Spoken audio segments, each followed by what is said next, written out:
Mr. President, I want to talk a little bit. My good friend from Delaware talked about being judged by history. Some of what I want to talk about today is just the history of this system and others who have served.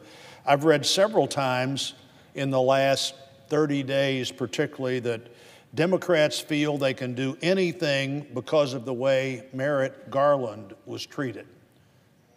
I don't think there's any comparison between the way Merrick Garland was treated and the way Judge Kavanaugh has been treated. The only comparison I can think of is they're both on the D.C. Court of Appeals, and they both said very kind things about each other. But there's no comparison. Merrick Garland was nominated in the last year of a presidency. The last time someone was put on the Supreme Court that was nominated in the last year of a presidency was 1932. 1932 was the last time that happened. The last time someone went on the Supreme Court where the president was of one party and the Senate was of the other, and it was a presidential election year, was 1888. There is no comparison. In fact, Joe Biden, Vice President Biden, then Senator Biden, said in June the 25th of 1992, in the last, what turned out to be the last year of the Bush presidency, Senator Biden said, if there is a vacancy, there'll be no hearing until after the election. There wasn't a vacancy, by the way. They were just putting that historical marker down that if there is a vacancy, there won't be a hearing until after the election. And of course, that means there won't be a hearing that matters unless the president is reelected and the majority in the Senate stays the same. There's no reason to assume that there'll be a judge appointed by this president this year. Senator Schumer said in July of 2007, not wanting to wait till election year, just wanting to put his position on the table even earlier. Senator Schumer said in July of 2007, the last year of another Bush presidency, he said, we should not confirm any Bush nominee. I think he meant from that moment on. Matter of fact, he did say from that moment on, we shouldn't confirm any Bush nominee from that moment on, except in extraordinary circumstances. I'm sure he didn't mean one vacancy on the Supreme Court would be an extraordinary circumstance, but a circumstance that would be dealt with just like Judge Garland's was dealt with, and people were heard. That's not what this is about. And that sets no precedent any more than the Senator Biden or Senator Schumer set a precedent that should have been a surprise for anybody. So what do we have with Judge Kavanaugh as we decide in the next few hours, the next day or so, whether he becomes Justice Kavanaugh? This is the 7th background check of this judge by the FBI. There has never been a more extensive review of a Supreme Court nominee, 7 times in slightly more than a dozen years, going through this background check. More than 150 people have been interviewed. He had 36 hours of testimony before the Senate where you and others on the Judiciary Committee could ask him anything you wanted to ask. He had 65 private meetings with senators where they could ask him, including, by the way, the ranking member on the Judiciary Committee who had this information available to talk about, could ask him anything you wanted to ask. More than 500,000 pages of executive branch documents have been provided, more than the last 4 nominees. All of his opinions as a judge, all the cases he was part of, there's about 300 of those. And by the way, that's the best way to look at what kind of judge he'd be. They ask over 1,200 questions for the records. That's like after you've asked all the questions you could publicly think of, and you've got about a week to answer any questions submitted by the record. He had 1,200 questions submitted for the record that he had to answer in that short a period of time, 3 confidential calls with the committee. And then last Friday, our colleagues decided, and I think as it turned out, maybe wisely so, to do one more final FBI review of whatever they might not have asked about in the other 7 FBI interviews that have occurred over the years. And the outside number was 1 week. A week ago, 1 week was what was apparently going to be plenty of time. I think some members in the minority at that time said, well, maybe even 3 or 4 days. That's what it took with the Clarence Thomas hearing. And by the way, that was before these issues became public, because it was turned over to the FBI like it should have been.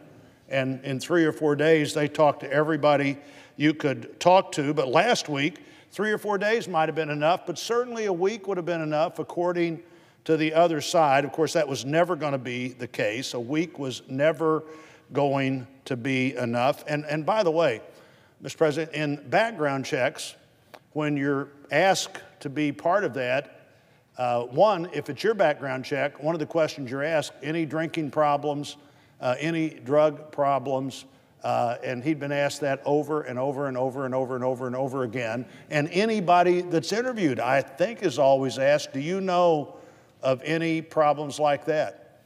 Usually a question is, do you know of it? Have you ever heard of anything that we would be interested in if we had heard about it?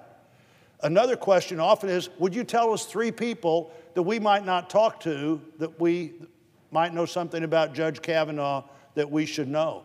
A decade and a half, 7 FBI interviews, 150 people interviewed, the behavioral question, the drinking question, the drug question, which hasn't come up as far as I know, but it's always asked, has been asked over and over again. And then you and I and Senator Inhofe went the other morning to hear a review of this last set of interviews where people that were possibly would have been able to corroborate something were interviewed and couldn't corroborate it. The case got, in many ways, weaker as that moved forward. But we heard that. And then I heard that afternoon, Senator Schumer said, this is full of hints of misconduct. So I went back this morning and looked through the 6 prior background checks, looked through this background check, and it's turned out I agree with Senator Grassley, who said there was no hint of misconduct. If there had been a hint of misconduct in the previous 5, he would have never been nominated. If there had been a hint of misconduct in the 6th one, he wouldn't have been nominated. That wouldn't have sustained itself. And if you look at the pages that are new, that's not there now. So you can say anything you want to say. You can say it's not time enough. You could say that even though no witness ever saw any of these events, you haven't talked to enough people yet, even though you've talked to everybody mentioned, as far as I know, of any credible charges. And so here we are. So now it's temperament. Now it's temperament.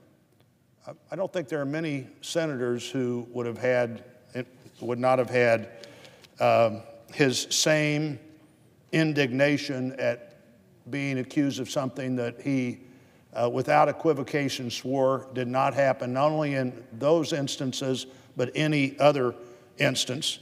Ruth Bader Ginsburg, when it took 43 days for her to be confirmed, we're about to 83 days or something like that now. When I looked up a couple of articles just to refresh my memory, when she shows some fire, and she had plenty of it, and I admire that, the description of her is her well-known candor. That's how you describe it when Justice Ginsburg has her own opinion, like when she said about the Republican nominee last year, he's a faker, he has no consistency about him, he should withdraw. What she said when she said, I can't imagine what this place would be, I can't imagine what the country would be with Donald Trump as our president. Now, is that a temperament issue, or is that too political? And by the way, I'm not offended by political. And the court never was either. John Marshall, one of the great judges of the court, was the Secretary of State for the person that appointed him. Earl Warren, who certainly set a standard for the court, had never been in any public office except political elected office before he became the Chief Justice. And when he joined the court in 1953, there were 3 former senators sitting on the court. There were 2 former attorney generals sitting on the court. Both had been appointed by the president they'd been attorney general for. Elena Kagan was the principal lawyer for President Obama, but suddenly political becomes a problem, or temperament becomes a problem. Thurgood Marshall said while he was on the court, and by the way, I admire in so many ways so much of Thurgood Marshall's work, what he did as a lawyer, the decision that President Johnson made was clearly historic. But Thurgood Marshall said as a justice, I wouldn't do the job of dog catcher for Ronald Reagan. Wouldn't do the job of dog catcher. About President Bush, while he was still a justice, Thurgood Marshall said, it's said if you can't say something good about a dead person, don't say it. Well, I consider him dead. And then, obviously, if you consider him dead and you take the first injunction, you don't have anything to say. People on the court having opinions, there's nothing wrong with that. And in this case, we have a judge that you could look at 12 years of judging, and you could look at 300 opinions, and you could look at his law school classes he taught. There's plenty to look at, Mr. President. And those all, I believe, head to a couple conclusions. One, the way this nomination has been treated was outrageous. I think my good friend who talked before said he'd never seen anything like it. Well, there's never been anything like this. Hold on to information that can't be corroborated. Only release it after it's clear that the judge has the votes to be confirmed, and you want to do, as the majority leader said, anything you could possibly, the minority leader, to slow down and stop this nomination. We have plenty to look at here. We cannot set a standard of guilty until proven innocent, because then anybody can make any charge at any time. And particularly when there's many reasons to believe that there's nothing in 7 background checks, there's nothing in 150 interviews, there's nothing in a very visible public career to ever suggest that Judge Kavanaugh is anything different than he said he was, and those of us who will vote for him believe him to be. And I would yield the floor.